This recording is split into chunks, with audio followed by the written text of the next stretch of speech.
Palalakasin pa ng MSSD, UNICEF at GCash ang Unified Digital Payment System sa BARMM.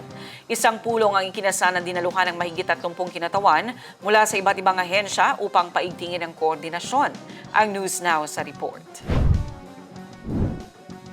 Upang mapabilis at mapag-isa ang paghatid ng tulong pinansyal sa rehiyon, pinangunahan ng MSSD, katuwang ang UNICEF at GCash, ang isang coordination meeting kasama ang iba't ibang Bangsamoro ministries, offices at agencies ngayong Marso 24, 2026 sa Cotabato City.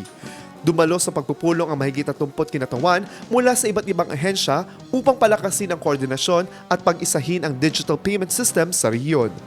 Isa sa mga pangunahing tinalakay ang Unified Citizens Card na magsisilbing pangunahing access tool ng mga beneficiaries sa pagtanggap ng tulong pinansyal mula sa iba't ibang ahensya.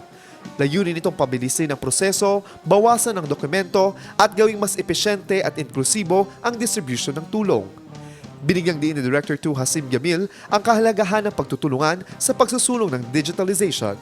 Tinalakay rin sa aktibidad ang mga hamon sa paglipat sa digital system, lalo na sa mga komunidad na hindi pa pamilyar sa teknolohiya.